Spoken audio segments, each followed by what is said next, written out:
Let's begin our conversation in alphabetical order with Sean, the Boston Bruins. And look at that amazing graphic work from Sean. Very, very good stuff. Famously, they finished second in the Atlantic last season by 1 point. Maybe kind of sort of on purpose, we were saying at the time, because they wanted to face the Leafs in the first round instead of the Lightning in the first round, which I think good behavior, good move. They ended up falling in the second round to the Panthers for the second straight season. The Panthers just always get their goat. And I'll say the story of this team in recent years, other than every year being its last kick at the can, is that they are a very good regular season team that come the playoffs, you ask some questions. And part of them being such a good regular season team is that they always have an ace goaltender in net. That is no longer the case as they moved Linus Ullmark to the Ottawa Senators, got back a first-round pick and Jonas Korpisalo in the deal. But I'll say that in their reshuffling and their retooling, which I would say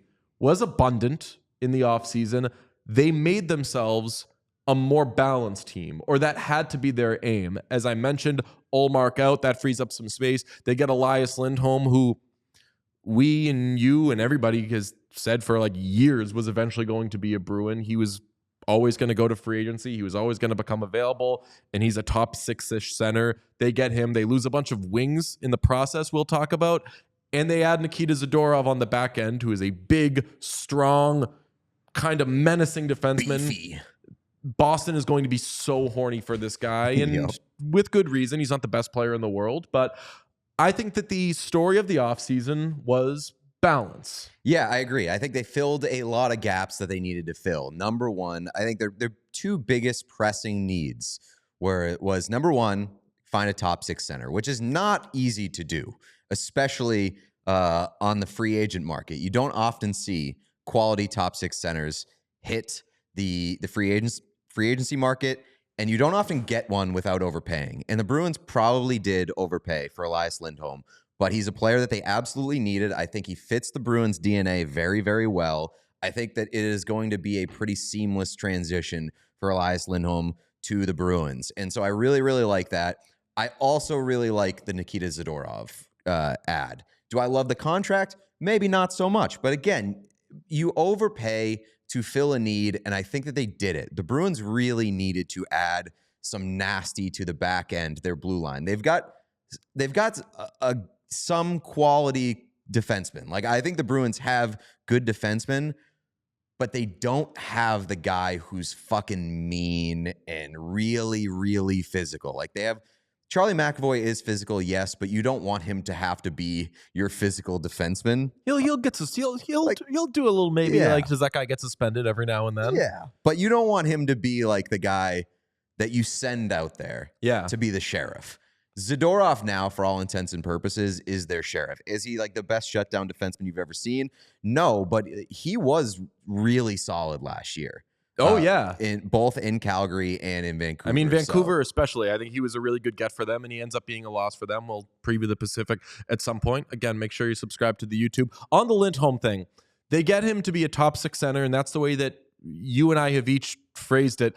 The kind of tough conversation is they need him to be maybe like a top three center in... That means center their first line, and he's been a point-a-game player before, but he is not that push for 100 points type of player. What I do like about it, though, is that it lets Charlie Coyle be, who I think we all think is kind of like a second and a half line-ish center, and Lindholm is maybe a first and a half-ish line center.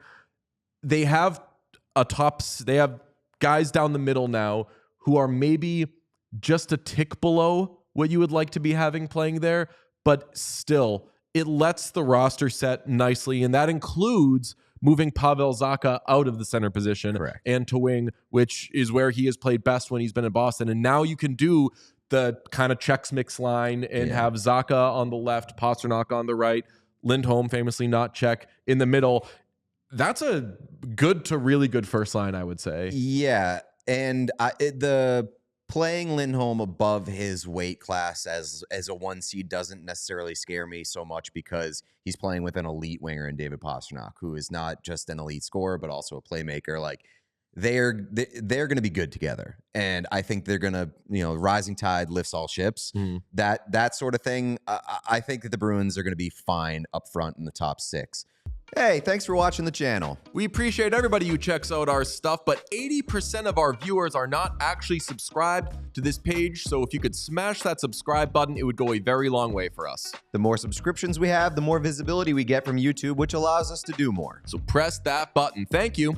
Where I think maybe you're looking at problems is top 6 wing, like second line wing. Okay, let's talk about wings because they lose Jake DeBrusk, who for a second I thought that was maybe a slept-on loss. I think the slept-on loss might be Danton Heinen, who also goes to Vancouver. They lose James Van Riemsdyk, who I think that was maybe a choice on their part to lose him, but they also trade Jacob Lauko to the Wild. A lot of losses on the wing. Brad Marchand also has 3 surgeries this offseason. So is that going to be an issue for them? And granted, I would rather have issues on the wing than down the middle always. And right now, depending on what Matt Poitras can be, I feel okay about the team at center. Wing maybe is where we ask questions. Yeah, and I think the question is Fabian Lysell or Merkulov going to make a step? And relying, no disrespect, relying on a Bruins prospect who's like at the tail end of being considered a prospect is always a dangerous And Fabian Lysell is considered their top prospect, and Georgi Merkulov, who was a breakout player. What's that? Hiya, Georgie. Yeah, it's a horror movie. He's talking about Halloween. Georgi Merkulov, breakout star at Ohio State, who they signed, I believe was an undrafted free agent. Really good season in Providence last year, led him in points. Fabian Lysell was really good in Providence last season. But yes, if you're unfamiliar with the Bruins' work, dating back multiple regimes, if they got a guy who's looking good in Providence, he often doesn't look amazing in Boston. But who knows? Maybe one of them takes the step. And part of that extends past the wing. Matthew Poitras, who looked okay at points last year as a bottom 6 center and ended up getting hurt. So they do have young guys who need to step into spots because, as I mentioned, they did lose real, you want to say, impact player in Jake DeBrusk or unsung heroes in Danton Heinen. Their depth will be tested. I think the best way to put it is that the spots will be won, or spots will be not won. I'll tell you what, Justin Brajol made a really good impression on me in the postseason. We'll see if he ends up becoming like a solid third line-ish right wing somewhere in there.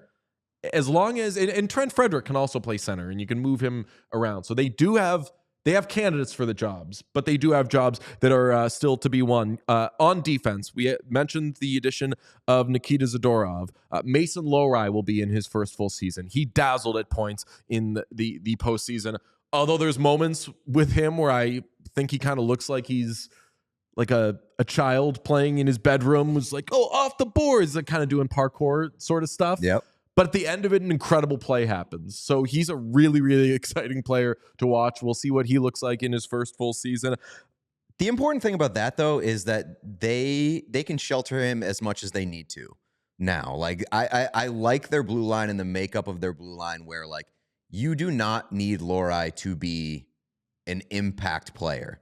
You can allow him to, like, just play his game, see how good he is, and let him be comfortable without over-relying on him. I really like their defense this year. Yeah, so do I. And Hampus Lindholm, I think, is looking to have a bounce-back season.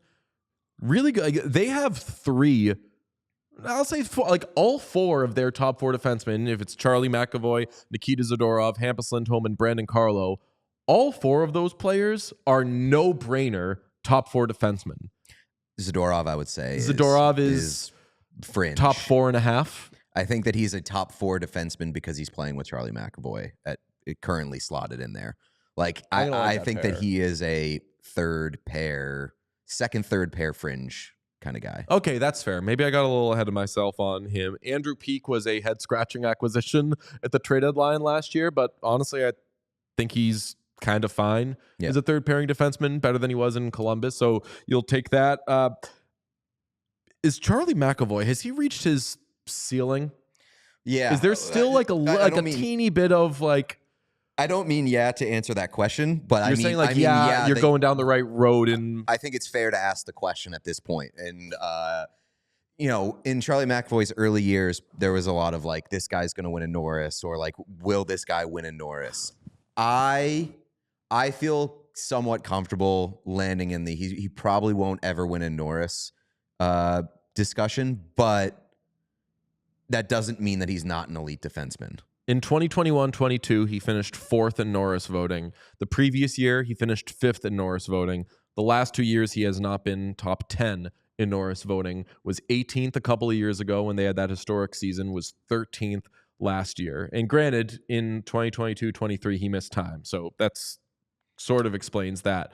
But I just don't think he has the offensive upside to like surpass a guy like Cale Makar or Quinn Hughes, and like even like Rasmus Dahlin in the coming years. Like I just don't think that he has the numbers on the page that are going to elevate him above some of these other guys, unless you get to a point which we often do with the Norris, where voters just decide this guy's overdue. He deserves one. It's his year. He's such a good player. All right, so on the good player scale, is Charlie McAvoy a good player, really good player, such a good player, or an elite player?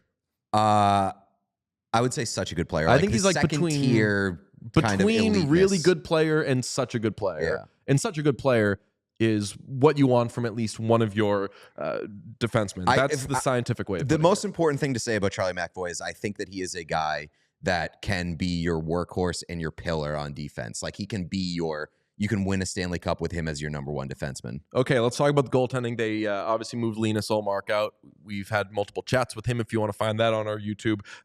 They get Jonas Korpisalo back, who had a really good 2022-23 season between the Blue Jackets and the Kings. Then he signed with Ottawa in free agency and quite frankly sucked last year.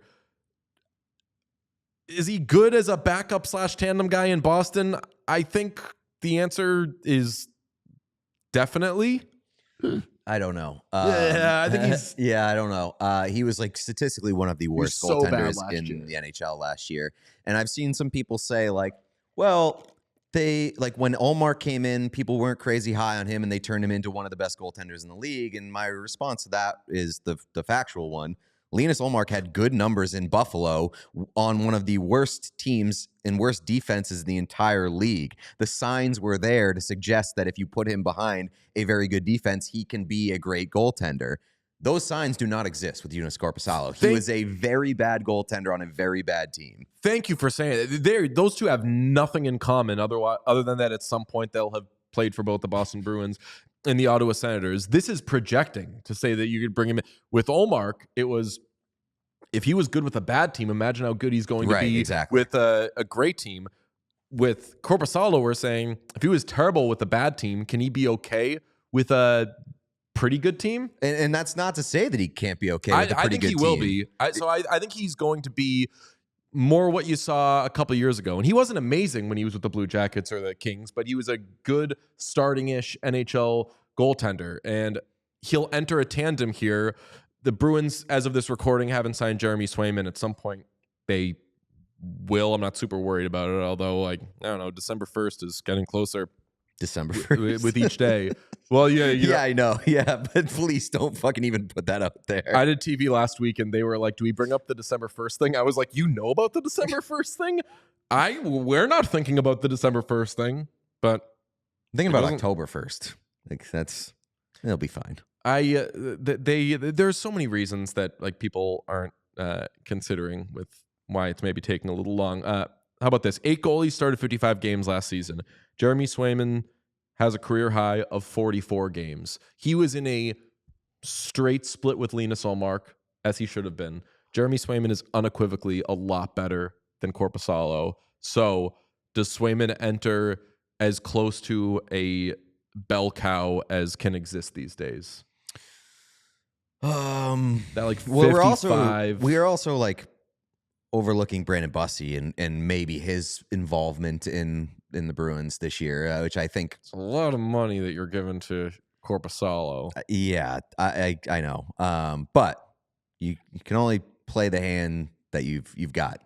But yeah, the Swayman. I think the biggest question around the Bruins this year is that are they going to be good enough to overcome what is, in my mind, an inevitable dip in goaltending? And that's not anything against Jeremy Swayman. I think he's a great goaltender. They had like one smart path, which was choosing Jeremy Swayman as their goaltender of the future and selling an asset in Linus Ullmark. But there's going to be a dip, and I think that Jeremy Swayman's workload is a concern. It also still seems like they've begrudgingly chosen that path. I've never felt good about how the Bruins have treated Jeremy Swayman. And that's not just from the reports you've heard from Witt on the contract offers to him. They've never been super gung-ho about handing him the keys. And that's even when they signed Linus Ullmark. They still ended up signing Tuukka Rask again. Yeah. And they still kind of wanted to start Jeremy Swayman in Providence that year, even though it had to be eventual that they sent him down. They've never just totally handed him the keys. But in choosing Jeremy Swayman, or ending up in the situation where Jeremy Swayman is their number one guy, I think they've arrived where I said at the beginning, which was they were always a great regular season team. Now are they a better playoff team? I think that this roster is so much better suited for the postseason than last year's was, just because they do have the depth down the middle, and you're going to miss some of those wings, but what's that? The nastiness. The I think Zadorov is going to be huge for that team in the playoffs. They beefed up in the right spots. So I like him better this year than I liked him last year, but maybe they'll finish worse in the regular season. Yeah, which is totally fine. I think the Bruins are going to ultimately hang around, get to the postseason. I do think they're better positioned in terms of roster construction, but the one question mark is Jeremy Swayman going to be in as good of a position heading into the playoffs, given the workload, as to what we saw last year, which was he proved that he can play every day and be the number one guy and do it and shoulder a huge load and be a massive difference maker. But can he be that guy holding 20 more starts? We all silly like the mayor.